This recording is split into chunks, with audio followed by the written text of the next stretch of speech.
So I wanted to begin with a story shared to me by a Taiwanese mum in the north of England.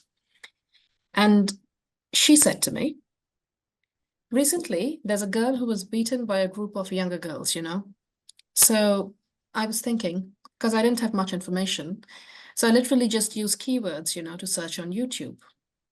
But then it just comes up all the time with all these horrible, horrible stories. I didn't know before about people in the case of, attacked in the bus, in like America. I didn't know. There was a lot after I searched.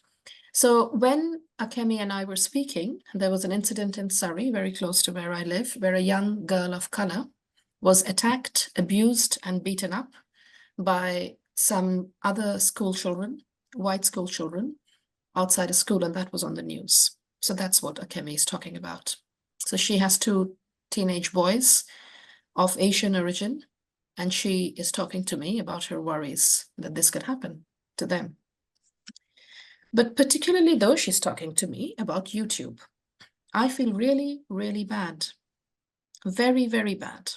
Videos are coming up, and if they're in any way related to this, if you go into YouTube, they just, they give you a lot of video, and you can see all of them are about children are attacked somewhere, and I feel like I should have stopped it, but I feel like, oh, I want to know what happened, and I can't believe this. So Kemi is a mum of 14 and 11-year-old boys in the north of England. So I wanted to begin with her story because I quite like reminding myself of what she said to me. Because in many ways that sort of brings the whole idea behind the book together. So what she said to me, on the one hand, I know this as a mother of color. I have children of mixed heritage in my own home, and scholars of sociology and political sociology have talked about anticipatory strategies that parents of color often adopt at home because they have to have what is called the talk with their children, where they talk to their children about things that might happen in the world out there. And in some ways, Akemi's conversations at home and her worries are part of these anticipatory strategies. And they're part of these vigilant practices. Again, scholars across the social sciences have talked about these sort of vigilant practices of being aware and alert and constantly looking over your shoulder to see what might happen next. And some scholars talk about parental anxiety and parents' understandings of risks, both real risks and perceived risks and everything in between as they raise their children. And scholars in the sociology of families talk about parents operating within pretty entrenched parenting cultures where certain ideologies, certain beliefs, certain imperatives, particularly on mothers to parent in a certain way and invest themselves into their children's futures in a certain way, are really profoundly marked. But these conversations also link to the fact that Akemi gets a stream of videos every time she goes online on YouTube, or sometimes even when she's not on YouTube, as she reminds me, but when she's on other websites, she has a constant stream, apparently, of videos telling her that the world really, really is very dangerous indeed, where her news about the world is replete with children being attacked. And she searches more, and she watches more because she must be vigilant, so she prepares more. And next time she looks for shoes or boots, perhaps she sees even more, she tells me. And they link in some ways to the norms underlying our interfaces with technology, what Taina Buscher calls the logic of if and then, where thousands and millions of data points and actions and interactions have consequences, and there are algorithms governing things that we see, things that show up on our feeds and timelines, and a number of things around us. And of course, it links to users' accounts and experiences of technology and algorithms, as scholars within media and communications have long studied. People bring their own contexts and circumstances to their own active, agentic interactions with technology. And this is at a time when families are increasingly data, where people's data traces, data points are collected, solicited, profiled, analyzed in private and public spheres as never before.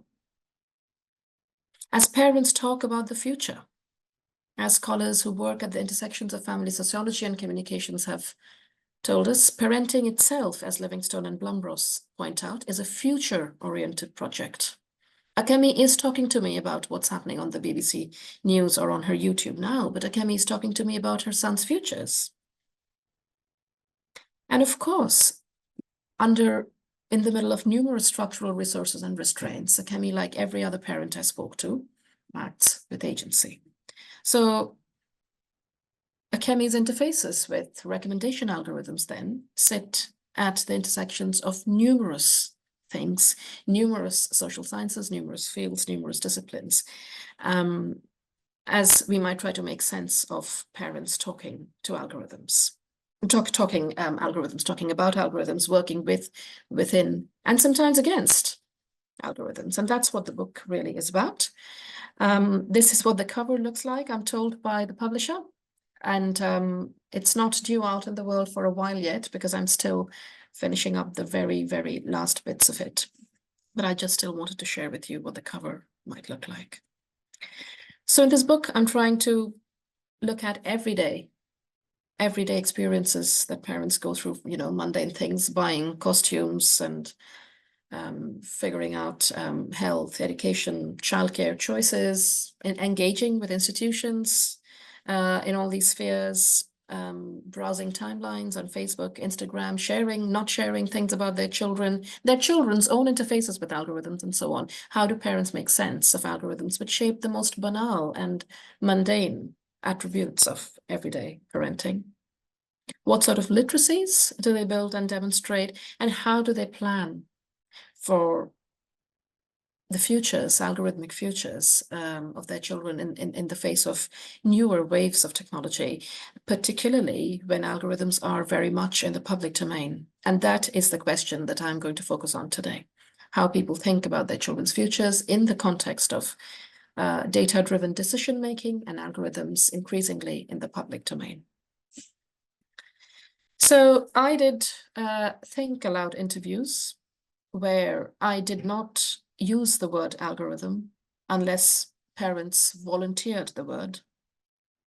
I did not specify any particular platform, and I encouraged people to browse their various apps and platforms and a day in their lives with technology as they spoke to me. This means sometimes people talk to me only about Facebook. Sometimes they talk to me about nothing but Google. Sometimes they talk to me about only YouTube and so on. And that is a degree of independence and freedom that parents had when they spoke to me. But what I was interested in is, first, I draw your attention to the purple words on the left. I was interested in how parents go about seeking things, information, advice, support, camaraderie, everything from my child has a temperature in the middle of the night to what sort of news programs can I be okay with my 13-year-old watching, to absolutely anything, any kind of seeking. I was interested in fellowship and sharing. So sharing with each other, with fellow parents, interpreting what other people shared, thinking about information about their children, going out into the world out there, any kind of sharing. And I was interested in engaging with the world. I was interested in the news particularly, and parents' engagement with news about the world in which they're raising their children. And now intersecting these with the words on the in red, I was interested in search engines. I was interested in news feeds and the curation of news feeds and filtering. And these are, of course, very diverse and different sets of algorithms, obviously. But I was interested more broadly in the kind of content parents would see when they went on social media platforms, and also recommendation systems. And these obviously intersect. I complemented my Think Aloud interviews with these things called vignettes, something I had trialed just before with colleagues from the BBC and colleagues in engineering, as we went up and down the country doing citizens' councils with people in groups, as we discussed imaginary stories, imaginary scenarios where people are encountering algorithms or AI in the course of their everyday lives. And I'm not going to go into the contents of these made-up stories, but these made-up stories were taken from very real life stories. The first story It's a story of the parents of a 4-year-old girl who are besieged by adverts advertising tutors for small children on a neighborhood community app. The second story features slightly older children, parents of slightly older children, Clara and Emma, parents of teenage boys, and their disagreements between them about their children's content online. And the third, Peter and Fatima story, dealt with parents of an 18-year-old who had just finished school, but whose grades had been determined by an algorithm, as we saw in the UK during the pandemic, when there was a big uproar about A-level grades being determined by algorithms. So made up stories, but not quite made up, if you see what I mean. And these helped as icebreakers, as sort of conversation starters, and most importantly, for parents to say, oh yeah, now I see what you mean. Right, okay. Or, oh, really, this didn't happen to me, but I heard my nephew, my niece, and so on and so forth. So these were really useful tools in the middle of the broader setting of the Think Aloud interview.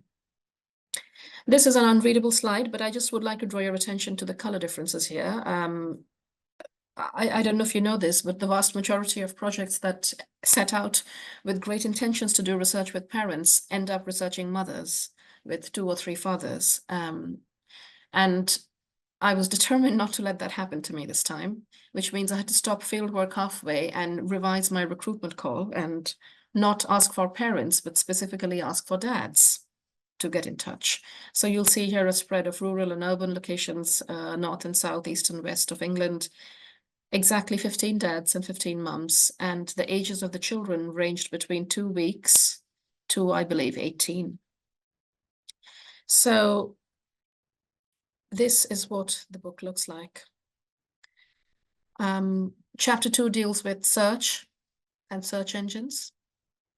Chapter 3 deals with feeds, filtering, timelines. Chapter 4 deals with parents' understandings of algorithms in their children's lives. Chapter 5 deals with parents' engagement with the news and news recommendation algorithms.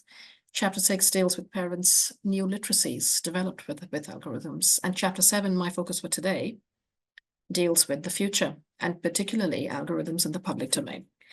So with that background, let me get into my topic for today. So here are some headlines and screen grabs. And what are they doing? They are talking about data-driven decision-making about families, children, people, in the public sector, in the public domain. And the sources are many. So you see the Ada Lovelace Institute doing fantastic work on public sector use of data and algorithms and how people feel about it. You see screenshots from, some very annoyed children there who were unhappy with the exam results and the A-level algorithms fiasco in the UK. You see government consultations and documentation about algorithms in the public domain, automated decision-making, and so on. So there's conversation about these things, at least in the UK, if not also elsewhere. And this, of course, again, like what I started with, sits at the intersections of numerous areas. So there are scholars, we know scholars like Ann Kahn and colleagues in Scandinavian context looking deeply at algorithms in the public domain, domains like welfare or health, childcare, education, and so on. Generally, evidence shows that people don't really trust governments deploying these methods to make decisions. There's low trust in governments deploying AI. Scholars have found that there is low trust, critical attitudes towards these things. Again, my own work with colleagues has found that people's trust in these things is at best conditional. Pew finds, majorities find data-driven decision-making or algorithms and AI behind decisions unacceptable. There are concerns about fairness. There is this tendency of people to ask for humans over machines, but I'm going to come to that in a little bit in my own findings. And people generally sometimes perceive these decisions to be less trustworthy. And there is some public support for regulation and for rethinking of much of these things. And colleagues like Lomborg and colleagues call for a more people-centered approach to center people people's practices, center care when these technologies are deployed. So that's the broader public background and the more scholarly background to this particular chapter. So I was interested in how people were talking about algorithms in the public domain, but also I was interested in people talking about their children's futures, because it's quite one thing to talk to a parent about their 2-year-old. But when that parent starts imagining their 2-year-old as an 18-year-old, then a range of different histories, presents, futures collide and converge together, and a range of risks and real and perceived responsibilities come into the mix as people start talking about technology in the context of those futures, as we have seen in the work by Livingstone, Blum-Ross, Meryl Alper, and so on. So a few quotes here first. Will, father of a 6-year-old, says, "Oh, the ship has sailed." Lisbeth, mother of secondary school-age children, says, "Well, whether you like it, whether you don't, it's going to continue." Clarissa, mother of an 18-year-old, says, "Every time you step outside your front door, you're captured." Felix, father of an 11 and 9-year-old, says, "This is a fantasy because I don't think it could really happen, but if it was up to me, I'd completely, absolutely move into a community which was completely offline." Delise, mother of 4-year-old twin daughters, says, "My theory is that any mistake my children make now or in the next 5 years, it'll be stored somewhere on someone's phone or someone's camera or something. It'll destroy them." Regula, a mother of color, mum of an infant and a 3-year-old, says, "Even if there's not consultation, just information, just engagement that we're doing this, even if we can't change the outcome, knowing that this is happening, being aware of it, I think is important." Now, Markham talks about this sense of inevitability when people talk about technological futures. Leonardi talks about this sense of cynicism, almost technological determinism, when people talk about future technologies. And Duffy and Meissner, Draper and Taro have talked about resignation and a sense of enormous exhaustion and fatigue. And in these discourses of inevitability, where the ship has sailed, Markham talks about this as discursive closure, as almost like, right, that's the end of the conversation, then what else can we do? Things are moving way too rapidly for us. And yes, of course, you can see from these quotes initially that on the surface of it, yes, of course, there is a profound sense of sort of fatigue and inevitability in this sort of talk. But what I also found, and this was striking, and this was initially quite difficult to establish, was that laced through such talk was always these very muted and uncertain and tentative, nebulous articulations of demands and hopes and expectations of the state and of public institutions and private companies to behave better. And this was always quite hard to spot. So someone might say, well, the ship has sailed, but you know, I'd really hope that, maybe just hoping against hope that, or I really can't rely on it, but maybe, just maybe, there is some possibility that. And the possibility and hope is fundamentally that institutions, schools, healthcare institutions, public and private institutions would fundamentally, perhaps, just perhaps, behave better. And whilst there was inevitability, whilst there was resignation, I was also taken by the presence of some degree of muted expectation and muted hope in these conversations with parents, where people would very, very tentatively put out the idea, but maybe, just maybe, there is some possibility somewhere that someone might. And it's almost sad listening to the enormous nebulousness of these hopes, but these expectations of institutions were nonetheless there. So perhaps, if I might suggest, the inevitability that we see in these quotes wasn't quite so much discursive closure in the sense that, well, let's all give up now, but more of a, I'm really hoping against hope, but perhaps there is just a chance that.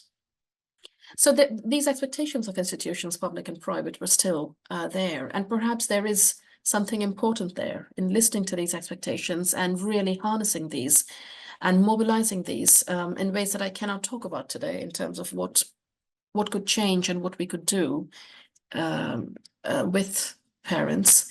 But perhaps there's something important going on there where the inevitability is not 100%, where there is perhaps still some degree of hope and expectation.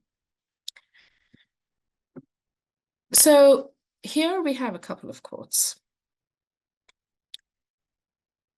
Here we see a parent saying, it's my job to make sure she's aware, to make sure she understands the impacts of, well, datafication on technology, to make sure she has the awareness, at least then she's doing it based on a conscious choice.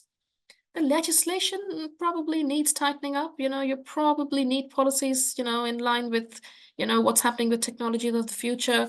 But yeah, it could look any which way by that stage, says Will, father of a 6-year-old from Bournemouth, actually. Now, as I just said, parents, when they talk about technologies in general, not just algorithms particularly, they end up talking about the future as linked to the present, and they bring in their own past, and scholars have talked about this. And there is, of course, a good amount of worrying and inevitability and cynicism and resignation about the future. But there is also, obviously, you see, this sort of sense of this individualization of risk and responsibility, where there are these sort of very individualized preparations. It's my job to make sure she understands the impact of it. I'm going to look after her. There's another parent that says something like, well, there'll be data-driven decisions in the job market, but that's okay. I will teach her how to play the game, how to game the system. And there is that sense of sort of very, very individualized understandings of risks. But throughout, there was also that sort of broader backdrop of some expectations where people would say something like, well, one would hope that the legislation would tighten up. One would like to think, here, as you can see in the second paragraph, Will says, you'd like to think. And these little tiny discursive traits that I saw throughout my transcripts on people's faces, where they'd say things like, you'd like to think, but just hoping against hope, or these kinds of things, where there was that broader sense of collective good, but still that very, very individualized understanding of risks and right, I'm going to teach my child how to game these systems.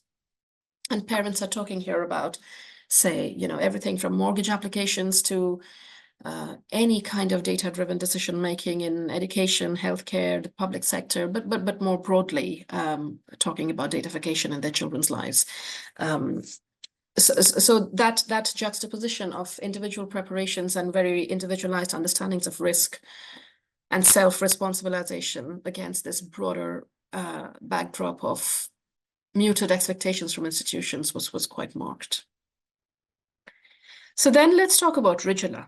So Rijula, in her conversation with me, kept telling me, you'll understand this, won't you? You are Indian too. You're a mom too. You've got a 3-year-old or a 4-year-old or whatever. Last year she was a 3-year-old actually.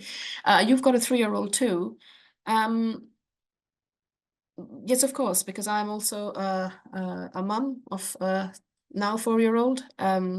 And yes, she saw that in me when she spoke to me, and she kept saying, but you understand this, don't you? So she says, she's talking about data-driven decision-making. If it's a big decision, like what job or what house he buys, I hope they do, and listen to the word they. Who's they here? So there are these unnamed institutions that she has these hopes of, right? I hope they do a bit more under the surface analysis, not just go by like this area. I mean, not just go by the first 5 sponsored links, or coming from a person of color, coming from a Black and minority ethnic background. A lot of the data is not meant for us. A lot of the data processing and a lot of data training is not based on our experiences. So I think that is changing, and that hopefully would have changed by the time. And transcripts are funny things because you cannot translate people's tones and their voices in transcripts. So I could read that last sentence as hopefully that would have changed by the time my son is a younger adult, but that's not how Rijula said it though. One of the first things I wrote down in my field notes, and I write about this in my chapter in the book, is that sense of, I'm hoping that maybe hopefully would have changed. And of course, I cannot provide that reassurance there, but there is that profound sense of it's almost incredulous hopefulness, whatever, that things will change in time. And this brings me to my second finding that I talk about in the book, that the worries there are about both seen and unseen children. And there are many mums and dads who talk about their children either being overly seen and found out and penalized and profiled in ways that they don't want, and completely unseen children. And I'll come to one of these examples in a bit. So Safia Noble, of course, talks about hypervisibility, and numerous critical data studies scholars have talked about invisibility. So these conditions of invisibility and hypervisibility, with automation and data-driven decision-making, and more broadly, technological futures, ran through my conversations with parents. Some parents would worry that their child would remain unseen and had talents or had capacities and competencies that would, or had stories, life histories that would be rendered invisible. And some parents worried that their child, a child of color, perhaps, would be rendered hypervisible in ways that would be detrimental to his or her best interests. So there was something going on there about fears around visibility, both invisibility and hypervisibility. I can see things, comments are popping up in the chat, by the way, but just so you know, my full screen is on, so I don't exactly know what's being said in the chat, but hopefully everybody can hear me all right. I'm going to come to the chat in a bit. So there was this thing going on about excessive visibility and complete invisibility that ran through some of these conversations. Then we have one of the most powerful phrases that has stuck with me to the extent that it is now one of the subheadings of a substantial section in this chapter. And I never stopped thinking about this comment. So this is Nandini.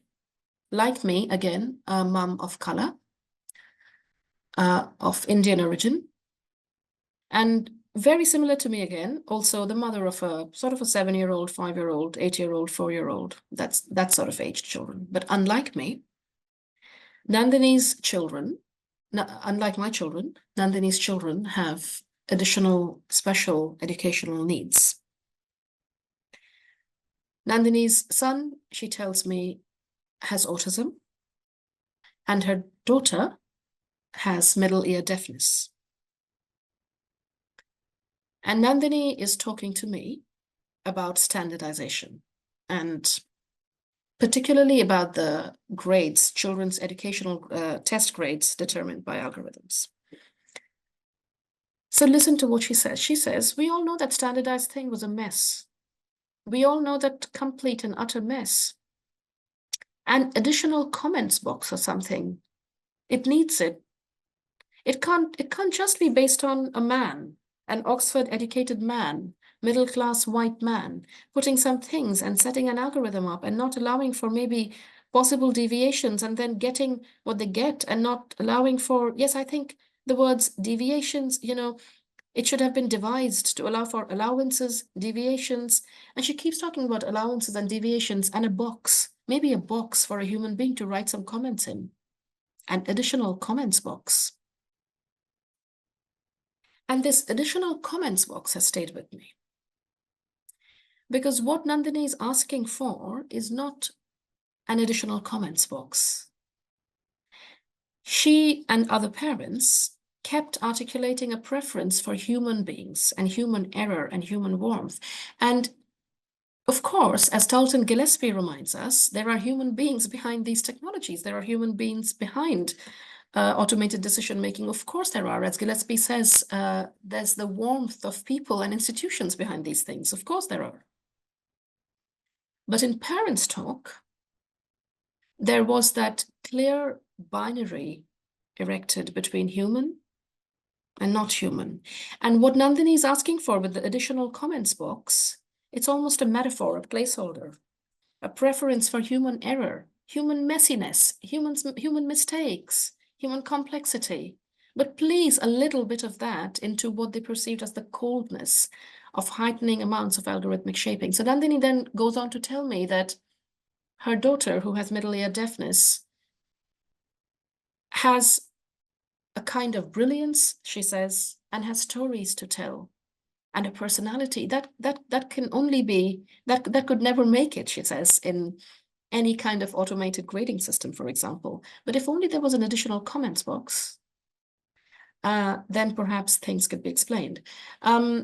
So this significantly stayed with me as people asking for something in a very muted manner, but asking for the warmth, the messiness, the error of human presence, but perhaps not quite seeing that there is indeed some very calm, calculated human presence behind the very technologies parents are perplexed by. So here we have the three quotes that I talked about today and the three corresponding findings I spoke about. First, the individual preparations. Get set, get ready. Teach my child to game the system. Here risks are individualized. There's a lot of self-responsibilization, to each their own. But against that, and that aligns with broader findings in the field about sort of, future narratives and imaginations of technology being fairly cynical, or there being that sense of inevitability when talking about the future. But that backdrop of muted expectations, where there are these very, very incredulously articulated hoping against hope type comments throughout about surely by then something is going to happen, surely somebody will, and so on. The second point I raised was about visibility, invisibility and hypervisibility, where some people are not seen at all and some people are seen too much. And the third was about this metaphor of the placeholder of the additional comments box, where there is that binary erected between humans and no humans, where of course we could be quite critical and say, but well, hey, there are humans involved in the very things you're critiquing. But setting that aside, one needs to see that there is that desire, that appetite for error, bias, warmth, through that additional comments box in the face of what is perceived to be either overly surveillant or completely oblivious, cold automation.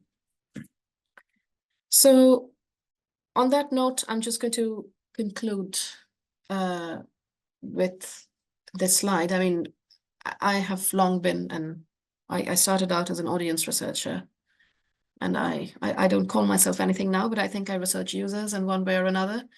But I do speak to individuals, right? And I ultimately speak to individuals about their, I speak to groups sometimes through citizens' councils and focus groups, but ultimately I speak to people about their individual interpretive practices. And I'm often asked, well, so what? Everybody makes different kind of meaning out of the soap opera every evening. Everybody thinks something different about an interface. So what? But I think there is a sense there in listening to people talk about parenting, families, their children, their worries, their fears, their imaginations about the future, because through these individual practices of interpretation, I think you begin to spot collective hopes about the collective good, about how families' best interests, children's best interests, people's best interests might be championed. You begin to see areas where you could work with families or with parents to enhance capacities, literacies, and competencies, and where you can continue to hold institutions, powerful institutions, accountable to champion the best interests of people, citizens, communities, and families. Thank you.